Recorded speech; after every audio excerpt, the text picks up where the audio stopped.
D. Can you do anything like D? Go to H. What is that? 3H. Okay? Then, so H is 8 vertex, and then you go to G.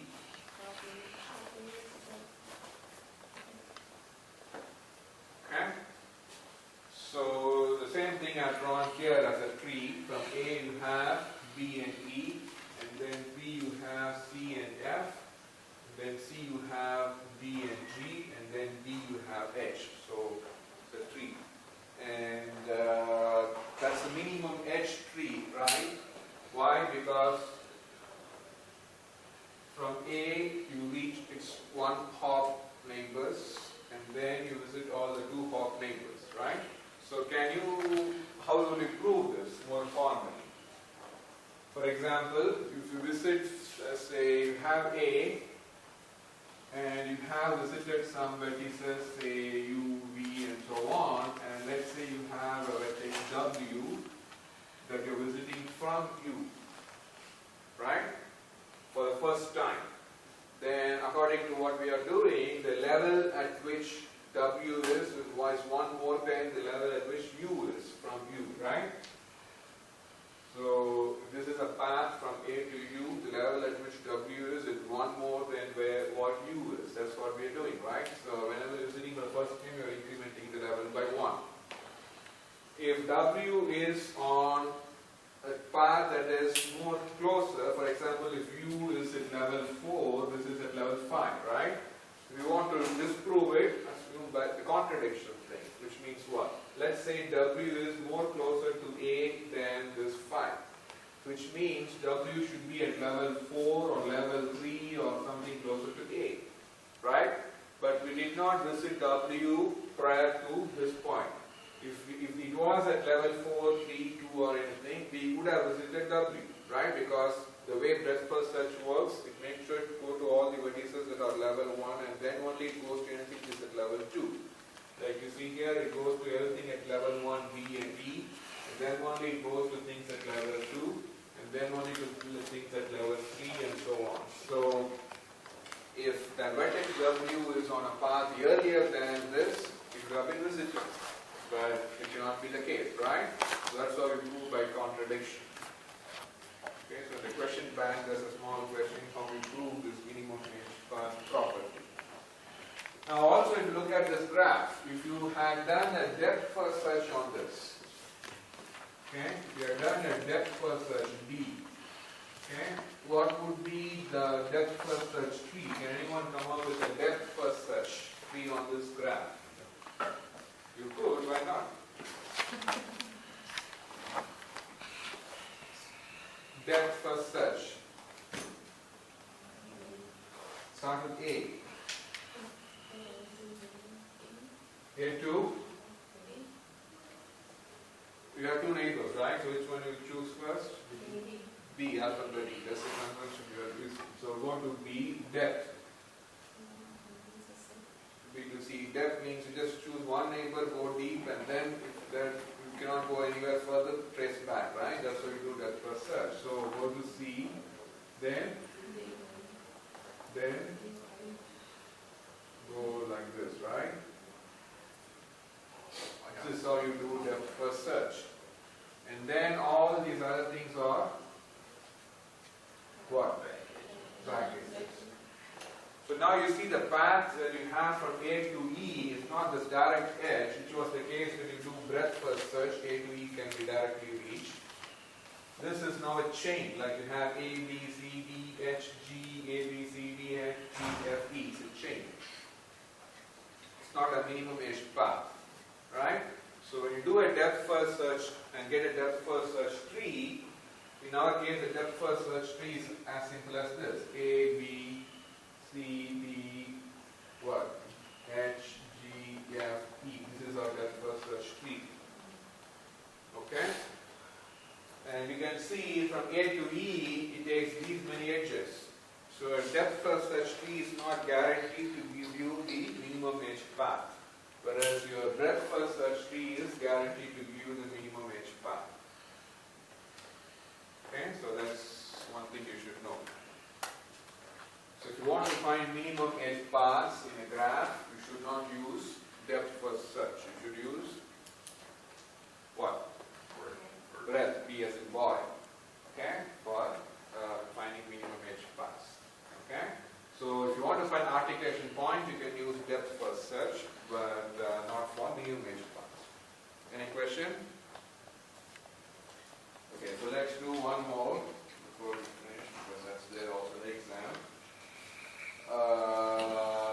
Using breadth first search, finding whether the graph is too colorable or not. So when would you say a graph is too colorable? Like this, too colorable. Means for every edge, you want the two end vertices of the edge. Of course, you can use only two colors. So you want to color the vertices. Okay? So only two colors. You want to color the vertices with two colors, one of the two colors. In such a way that for every edge, the two end vertices has to be of different color. Okay? See what the problem is? Given the property of two colorability is, you have only two colors using which you have to color the graph, the vertices of the graph. Okay? And of course, each vertex should have one of the two colors. The requirement is for every edge, the two end vertices should be of different colors. Okay? Not all graphs can be two colorable. That's what we are going to test. Given a graph, you want to find out whether the graph is two colorable or not. You understand what I'm talking about? The problem is, given a graph, you're going to find out, because not all graphs are two colorable, as we see now. So how will you test for the two colorability of a graph? Use breadth first search. Okay? So when the rule is, you can also use depth first search, I would have mentioned somewhere in the slide, but we'll use breadth first search for exams and quizzes. So how will you do that? When you do breadth first search, you are classifying nodes according to levels, right? Level 0 is root, level 1, level 2, and so on. If you come across a cross edge, that's what we call for breadth first search, right? Cross edge. If you come across a cross edge between vertices at the same level, then the graph is not two colorable. Okay?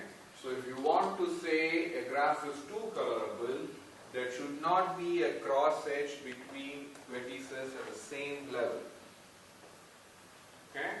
So since as we do breadth first search, you are classifying them into different levels. Once you are done with breadth first search, you can decide whether the graph is two colorable or not. Right? So let's do some examples. So start with this, okay, let's take up this graph. Start with the root node, which is A typically. So that's level 0. What are the neighbors of A?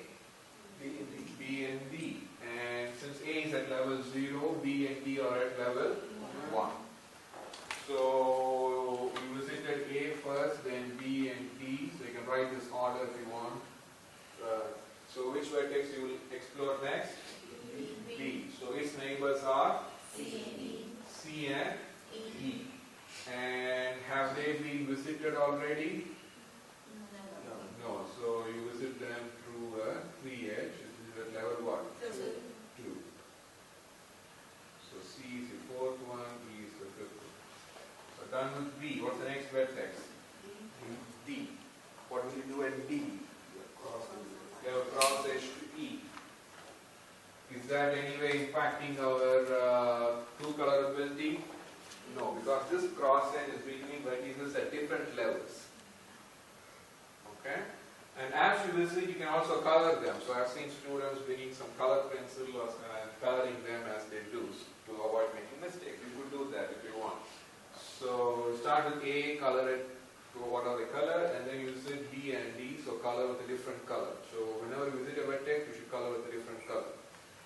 And then from B, you're visiting what? C and E. So B is in green, so color C and D yellow again.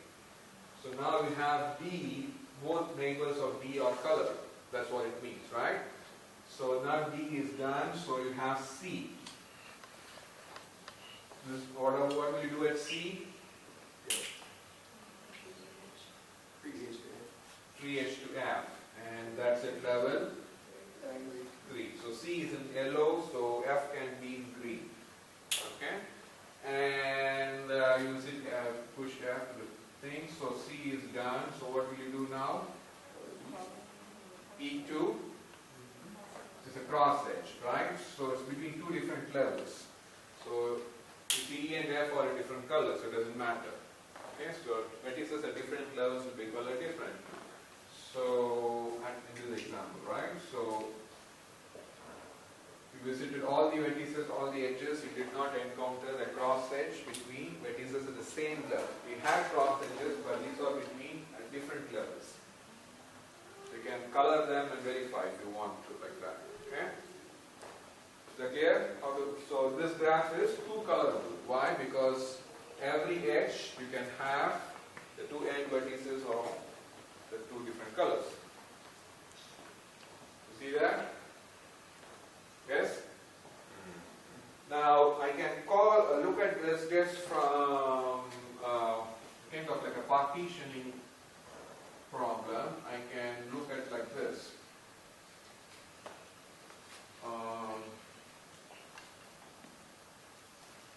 Put all the vertices, one color in one partition. So AC is in one partition, B, D, and F are in another partition. So I can, the only three edges that are out there, the original graph, the only edges that are out there, the original graph of A to B, that gives a different color. A to B, then what? A to D, then B to E, B to C, C to F, anything else? E to F. The given graph, not the tree, the given graph itself, what did I do here? After you find the colors for the vertices, put the vertices the same color in one partition. A, C and E are in one partition, B, D and F are in another partition. Right?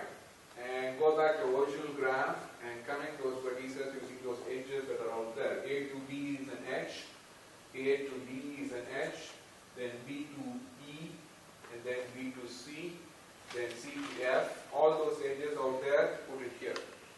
Do you see any edge between vertices in the same partition?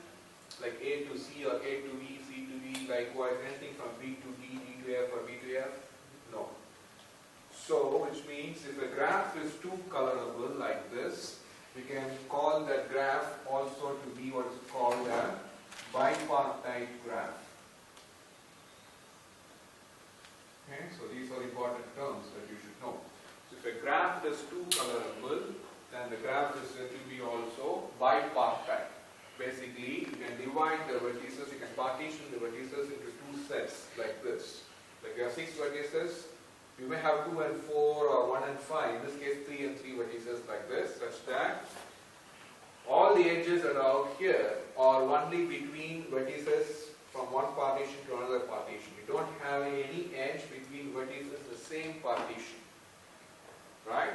So if you can partition the graph into such a set of 2 partitions such that every edge is out there is between only vertices in one partition, one set to another set, then the graph is said to be bipartite. So is it clear?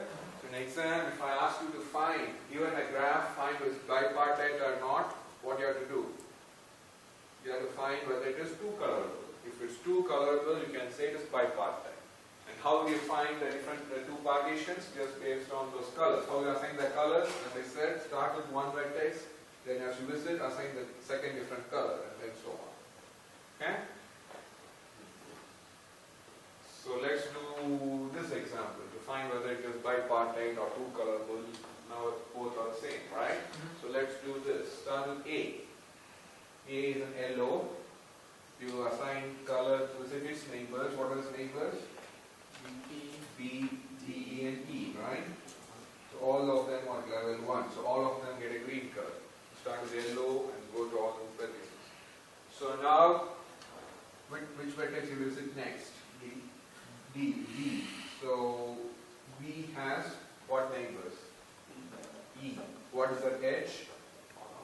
It's a cross edge. So the cross edge to neighbor which is at the same level or same color. Right? So when you have a cross edge with your vertex at the same level, it means that vertex is also the same color. Okay? Then that is not what? That graph is not what? It's not two colorable. Right? You have an edge between vertices of the same color. Right? Or the same, it's a cross edge, same level. So where the way to look at, it's not two colorable. Is that clear? So one more example. What about this graph?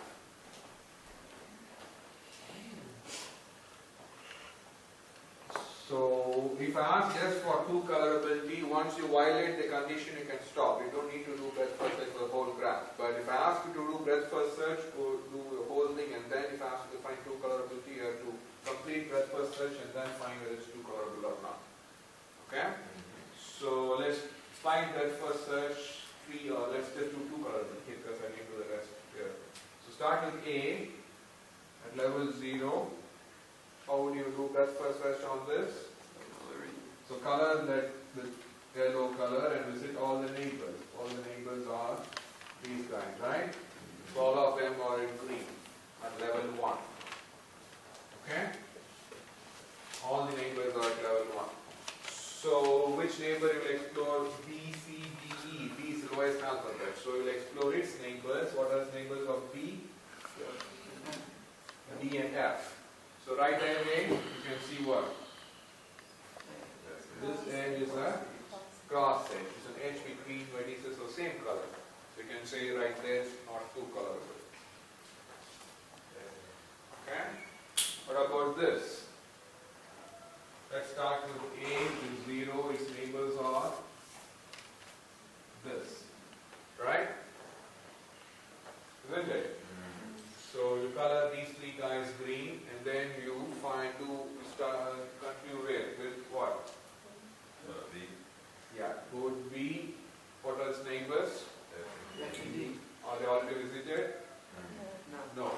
So B is in green for you, so you can color them with yellow. So likewise, level will be one more than them, so there's 2. Right? So you're done with B. What about the next vertex? You have to go to C. What about C? G. This is what? 3 edge and level 2, right? Right. So far no cross edge has been seen. So now we're done with C. What else is there? E.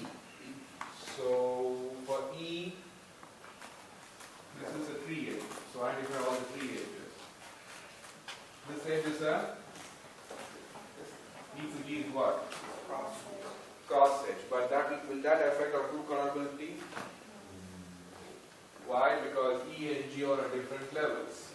And if you have been coloring them, you can find out E and G are a different color. Right? So that will not affect our two colorability. So we have visited all the vertices and all the edges. So we did not encounter a cross edge between vertices at the same level. So then you can say the graph is two colorable. Okay, so stop here. So after this